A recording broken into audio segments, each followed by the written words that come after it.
welcome back to part 2. I really wasn't lying when I said I was batch filming. I know it probably ruins the mysticism of YouTube a little bit, but I've just got to take my opportunities where I can. It's still the same day. I'm still on my own on the house. Well, except the cat's upstairs, but they don't count. Not really. So in the first part we went through all of my packet patterns, and so this time it's probably a slightly shorter video. I'm going to go through some of my printed vintage patterns, actually all of them, because I don't have many. This will be a nice short sweet one. Hopefully you'll enjoy, and yeah, roll credits.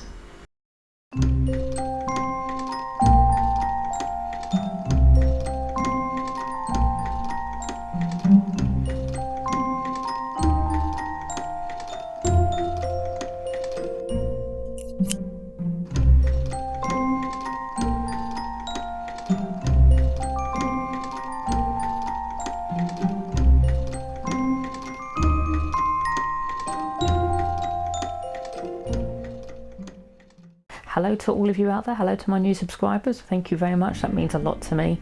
I'm obviously a very small channel, I'm doing this part-time, but the fact that I've got a few people who are watching my videos, liking them, commenting and subscribing does mean a lot to me. It's very, very kind of you, so thank you very much to all of you out there.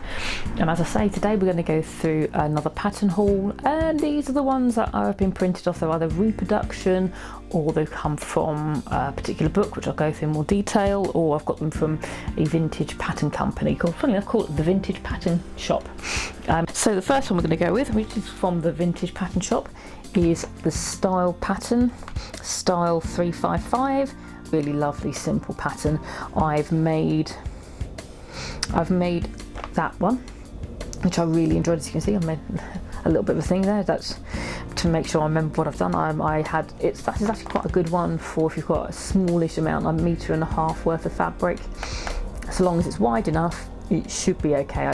It's a very lovely sort of lace decoration, bishop sleeve, short sleeve, capped sleeve. You know, you've got loads of different things. You've got tucks in there. So I think this is just a really elegant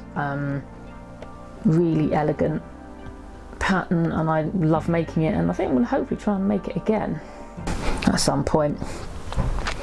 So yeah, as you can see here, I always trace my patterns out, because especially if I'm having to slash and spread, it's just if you make a mistake you can go back again. So as you can see here, I've traced them all out.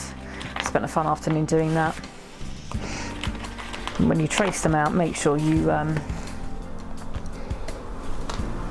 yeah, there's one piece there. I've done on Swedish tracing paper, this one, and just to make sure you label everything. I tend to just copy these out. So these are some of the instructions that come with all the vintage patterns from this shop. This is what they look like initially.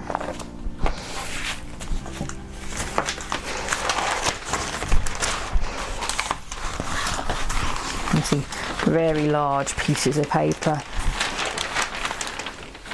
And you've got the original instructions all printed out, and then they've all been transferred onto this brown paper. Now, yes, this may not look the most glamorous,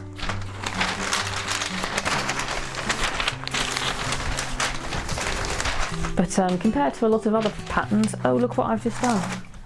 I've just completely folded it up in one go. So once we're on this, here are another couple of patterns that I've got from this company. Talk about this one first. These are the slacks. I made those out of the green wool. I'll link up. Oops, there we go. I'll link over there. These almost fit me. I had to do a little bit of sizing up. The leg on this for my size they were like sails. I mean, there was absolutely no way I could walk with the amount of fabric around my legs. One gust of wind and I'd be blown backwards. A bit tricky, because the more you pull in, the more you lose the shape, because obviously the whole point of this is the very straight leg and the very high waist, so you don't want it to taper in, but I had to taper it in. But I also really want to make this, let's just get me back in, I really want to make this blouse. If you remember again from the fabric haul, the yellow chili poplin, I just think it's got to be done. But these are a nice simple pattern, there's not too much to them. I really would recommend getting into that, and then I am tempted, like I said, keep an eye out, see what I do. Simplicity pattern 4255 from 1953. For that, when I first saw this, like that, look at that collar. I'm tempted by pedal pushers. I'm not sure they'd suit me, but you know what, I'm going to give it a go. So next up, completely modern, completely the opposite way. This is a Teddy designer top from Style Arc. Not done much to this. I've worked out what size I need, but I need to trace this out. One thing I will say about Style Arc is, and a lot of other people have said this, they are minimal on instructions. Now this looks very simple, and if you're an advanced beginner, give it a go. But if you're new to sewing, they don't give you much in the way of instructions. I would be careful not to start with something like this, because you could find yourself getting lost, and the whole point of making your own clothes is to enjoy what you do. This is another folder of wonders and goodies. I'm not going to go through absolutely everything on here because that'll make this video quite long and boring, but I'm going to pull out a few bits of interest. So let's see. Oh, I think I need to put, hey. So what have we here? We have Kat's favourite shirt. Now, if you don't know who I'm referring to, that's okay. It's a YouTuber who I've been following for quite some time, and I'm one of her Patreons. Kat's Costumery, absolutely lovely. She's a Portuguese lady who is currently living in Scotland, who's been doing a master's in textile and dress history, I believe. And she'd converted one of her favourite tops into a pattern which, if you become a patron of hers, from the $10 tier and up, so the middle tier basically, you get your own very simple top. Remember the top of my very first fabric haul? That's the one. This is what it is now. I've had to grade it up slightly because I prefer a slightly longer in the body, because I'm just a little bit more, I've got a bit more to me, so I needed to grade this out up a little bit. I wanted this to be quite spacious, so I also just basically added a bit here. So again, if you're not already, I would strongly suggest looking at her. I'll link her down below, and I'll link her Patreon as well, because this is a good one for beginners, because there is a little bit going on. You've got a cuff, you've got a collar, you've got an under collar, and she has a tutorial video about making it, so you can always follow along with her. We've got a truly Victorian 1903 Edwardian corset. This was going to be my original pattern for my Foundations Reveal competition entry from 2020.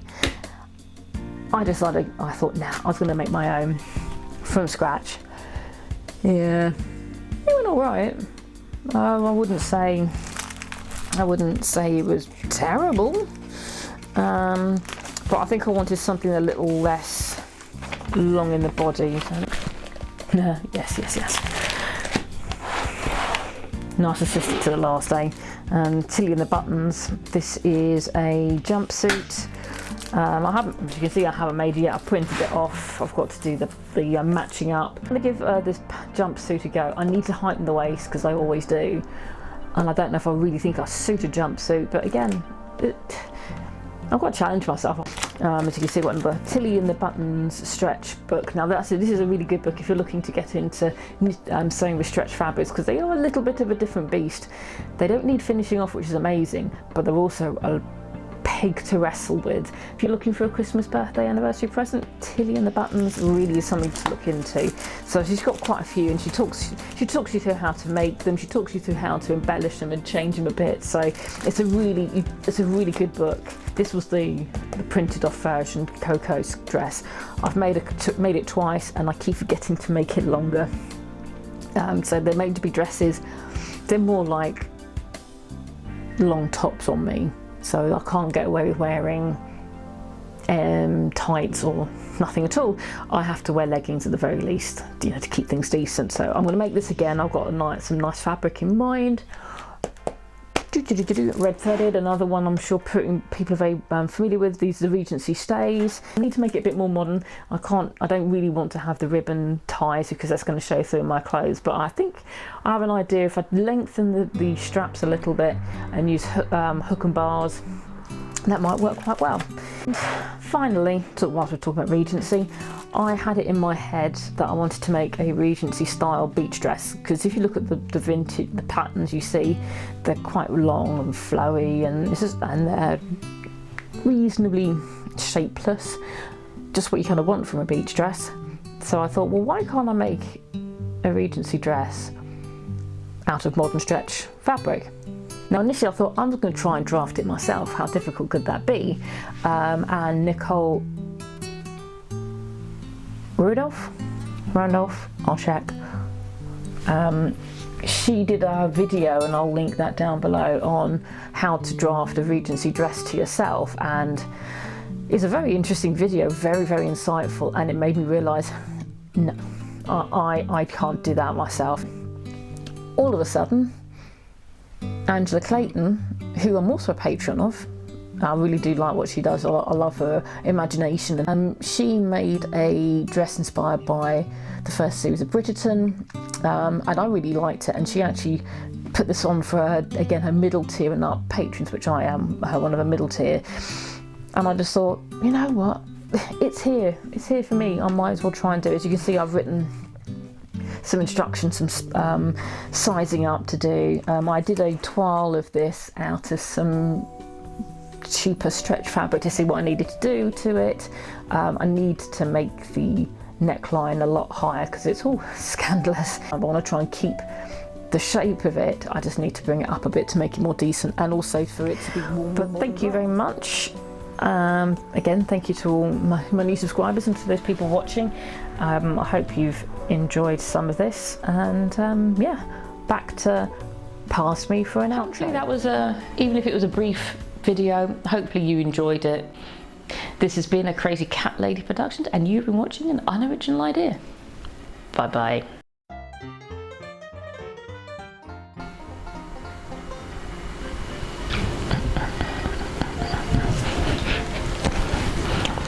Welcome back. I wasn't lying when I said that I'm doing batch filming at the moment, but we're ruining the image and the mystique. Start again. Fuffing around trying to fold them back in the right place and putting it in the right order. I'll tell you what, pattern companies, please, I'm begging you, make it easier for us to refold the sheets back up. You make them so big, and yet you don't give us a numbering like fold 1 to 2, 2 to 3, 3 to 4, or anything like that. So you end up not with this nice neat little package of paper here, but some god awful mess where people screw them up in the end because it's like, I cannot be bothered to do it anymore. So please, if anyone's listening out there,